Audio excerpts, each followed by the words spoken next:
Small business owners, entrepreneurs, medium startups, and VCs, this one's for you. Welcome to Beyond the Bottom Line, Balancing Evolution with Execution, hosted by Elevate Talent Solutions founder and CEO, Ron Miller. Through Ron's own hard-won wisdom, along with an array of luminaries across the entrepreneurial ecosystem, you'll glean priceless wisdom that will help you see past the day-to-day grind and into the future where you can check off today's to-do list and achieve innovation and elevation to ensure your business is future-proofed. Fulfilling and profitable, it's time for Beyond the Bottom Line, Balancing Evolution with Execution. Take it away, Ron. Hey there, welcome back to another episode of Beyond the Bottom Line. I am Ron Miller, and for those of you that are watching, you're going to see that I got a little bit different background, and that's because, unfortunately, last week, my laptop took a complete and utter crap out on me, to the point where even the Geek Squad couldn't fix it, so I had to have the memory card pulled and all the info changed. Anyways, a long story. So, wanted to record another episode because I had a lot of thoughts in my head. And unfortunately, I was not planning for an IT day, so to speak, in my usual studio, which is over there. So unfortunately, if you're watching, you're going to have to enjoy my big board of thoughts and processes and everything else that's going on behind me, along with my golf clubs that are basically away for the season because, as you can see, it's cold up here in the Northeast. I am wearing my Elevate Talent Solutions shirt. But anyways, let's get started. So I have a statement to start out today's episodes. And simply put, business owners, there's a question I want to ask you. Are you overpaying your recruiting team? Because spoiler, you probably are, but not for the reason you think. Now, recruiters are listening to this and like, oh, hold on a minute, dude. What the hell are you saying? And business owners are like, tell me more. So, all right, I just really want to say this out loud. Some of you are overpaying for your recruiting team. And no, I don't mean they're making too much money. Listen, anyone that knows me, anyone that's listened to me, anyone that's heard a word I've said over the last 30 years, I have always said recruiters, like teachers, are vastly underpaid for the chaos they navigate every day. What I do mean by my statement is you're overpaying people to do the wrong job, right? Now I'm going to go a little, movie quote because that's me. But as John Cusack said in Better Off Dead, really sorry I blew up your mom, Ricky. And business owners, I'm really sorry that I'm blowing up your spot here. But someone has to say it, right? So with that, let's kind of get into this topic, all right? So let's be honest. Most recruiter training is the problem.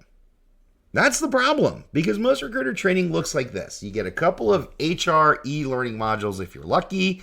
You get a job shadow. You put with somebody that might be a top performer or your longest term employee, but that doesn't mean that they're the best trainer because chances are they've never been trained. And then you give them a wish, some good luck, maybe a lunch, and talk to you in 30 days to see if you're producing. And then you all toss in AI tools and automation systems, and nobody's trained on them properly. And boom, you've got what I call the post and pray Olympics going on, right? Because we know the Olympics are coming up next year. You're getting started early with the post and pray Olympics. And that's not recruiting. You've just made Star Wars Episode 4 the digital hope. That is what you're creating.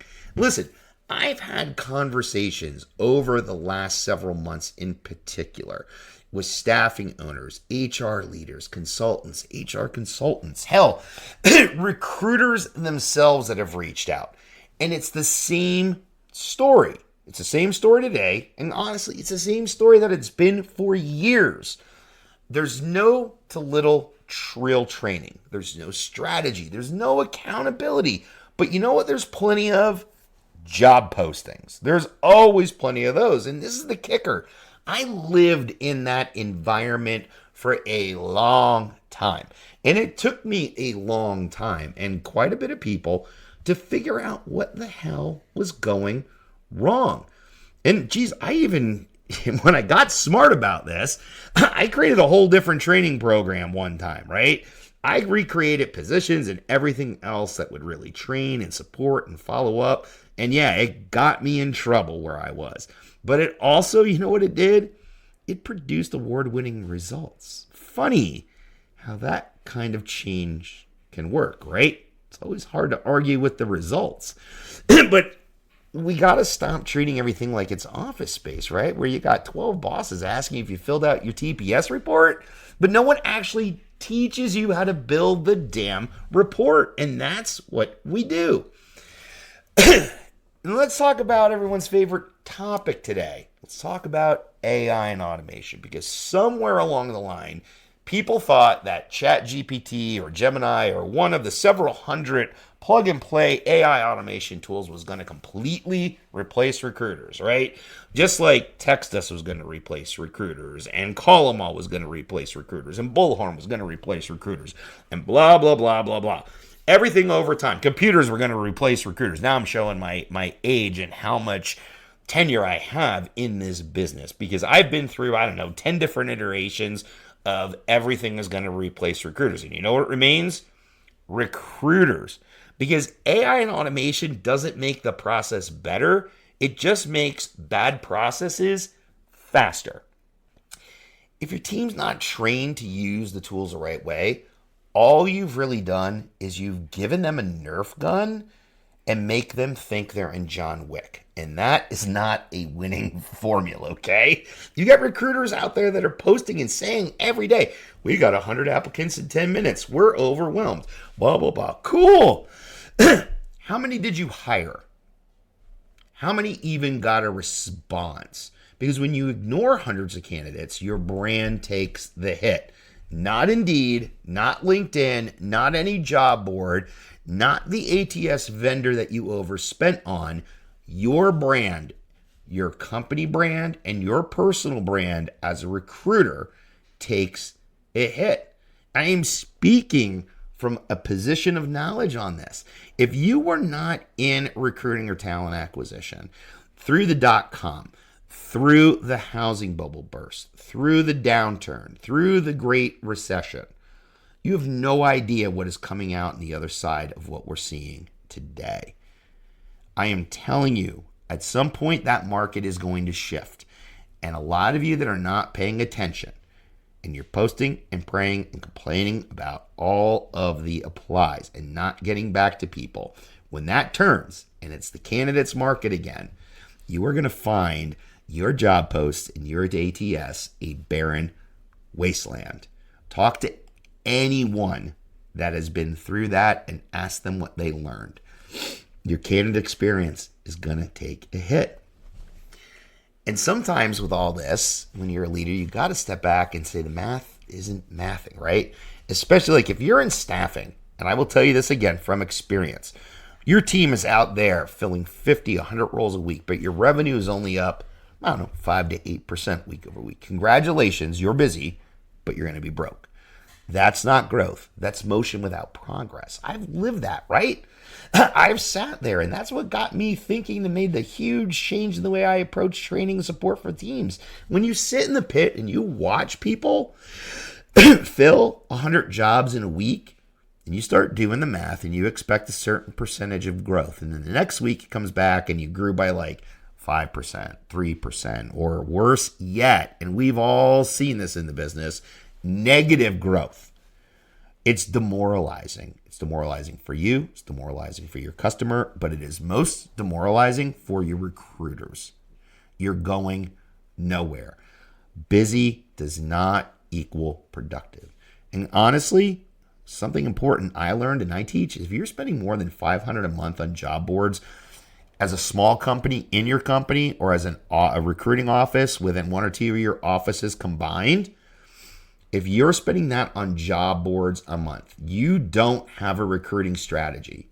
Congratulations, you have yourself a subscription plan.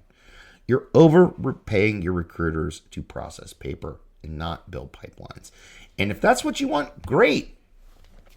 Put in more automation, put in more AI, outsource everything overseas like some of you have. Just hire some admins, but don't call them recruiters because you are wasting talented people and not letting them do the job, you're not training them to do the job, and you are not supporting them to do the job. You're looking at this, and just like the great philosopher Dr. Ian Malcolm in Jurassic Park, your scientists were so preoccupied with whether they could, they never stopped to think if they should. And the same goes for your plan and your recruiting tech stack. So here's the real question. Are you overpaying admins to process? Are you outsourcing recruiting overseas and putting automation on and calling it innovation? Or are you underpaying, underdeveloping, and undersupporting the most important people in any organizations? The ones who find the talent, build the talent, and the relationships that build your future teams for your business. Listen, it is a great question. And recruiters, this is where I'm in your corner, because this whole thing is not about not being in your corner. This is about standing up for what you need to be successful. And listen, guys, I've applied to a lot of your jobs over the last 2 years, hundreds of them actually. And you know what? Most of you, 98% of you, have never even written back. Not a thanks for your resume, thanks for your reply. You are not a fit. Virtually nothing. I'm in some of your ATSs. Take a look. I'm in there. I just had this conversation at the conference I was just at in the board I sit on for New Jersey for staffing. I'm in a bunch of their ATSs. Never heard a word from them. Never one. That's humbling when you realize that. Take a look. So when you tell me your brand matters, your candidate experience matters, I'm going to tell you I need to see the receipts. That's the hard truth. Show me the receipts. Show me your brand matters. Show me your candidate experience matters. Because chances are a lot of us are sitting in your ATS system with nothing in return. So what are you doing, right? Because the recruiters you're not investing in, they're the ones who build your bench, your pipelines, your entire business. And honestly, recruiters, if you're listening, if they're not going to invest in you, I will. That's literally why I built a training platform. So the good recruiters can finally learn and grow and maybe even out-earn the companies that never trained them in the first place. And I built it for companies, whether you're in staffing, whether you're in manufacturing, whatever it is. If you are on a TA team, you're in HR, you're a leader that has recruiters or talent acquisition people. I have built a platform that can help support your training, because not every business is in a position for a full-time trainer. I get it. I'm a small business owner too, and I'm struggling. I can't afford a salesperson. I can't afford an IT. I can't afford marketing. We all can't afford certain things, and we make the decisions we make at the time. And I know that training is always the most expendable thing, because it's so hard to tie ROI there because you don't see income coming in. But most companies never even look at what the lost ROI is, what the turnover is, and how that trainer that wasn't valued and replaced or never hired in the first place really affects the business and the people that are running the business for you. So companies, I built this for you too, for the leaders that can't afford this kind of training or on a full-time basis, that there is a place to go to get it that's built specifically for you. There is resources out there. And look, I'm not saying every recruiter is a saint. Listen, I've met plenty who shouldn't be within 50 feet of an ATS. They should remain in a basement at a desk with a globe on it, right? Because they shouldn't be near people to begin with. But I'm going to tell you, in my decades in this business, 98% of the people that I have worked with, they're just undertrained, undersupported, and overmeasured by people who don't understand what good recruiting actually looks like. Because this is not a subject, this is not something that is taught. This is not something that is invested in, and it hasn't been for a long, long time. And every tool that comes out is going to fix everything, and we never get to the core of what people need. And that's training, and that's support, and that's tools. Your AI and your tech stack, it should be augmenting your recruiting team, not replacing them. Training should build them, not box check compliance, right? And if you want to stop overpaying for bad results, start paying for better recruiters by investing in them in training and growth. Or, as Mr. Miyagi said, there is no bad student, only bad teachers. So if your recruiting team keeps missing the mark, maybe it's time to look at who's teaching or not teaching them at all. So thank you for listening to another episode of Beyond the Bottom Line. Hope this got you thinking or made you think. Over the next couple of episodes, I'm actually going to have some great thought leaders on to kind of speak and expand on these topics from today and my last couple of episodes. So I'm really excited as we talk about, what recruiters need to be successful, what great recruiting plans looks like, what marketing and innovation and AI really mean in today's recruiting world. So keep an eye out over the next couple of weeks. I have some really, really high profile guests that are scheduled to come in, and we'll be recording those episodes in the next week or so. And thanks for listening in. Until next time, keep it driving forward. And as Ron Bergen would say, keep it classy, San Diego. Thanks for listening to this episode of Beyond the Bottom Line. Do you have questions for Ron or today's guest about this episode? Reach out and your question might be featured on next week's mailbag. You can learn more about Ron and Elevate Talent Solutions at elevate-talent-solutions.com or on LinkedIn. This podcast was edited and produced in partnership with Adrienne Rishart, principal of boutique marketing firm ACR Ventures. Check her out at acrventures.com for all your small business marketing needs. Be sure to hit that follow button and send us love letters and episode ideas to Ron Miller at elevatetalentsolutions.net. Tune in next week, and thanks for listening.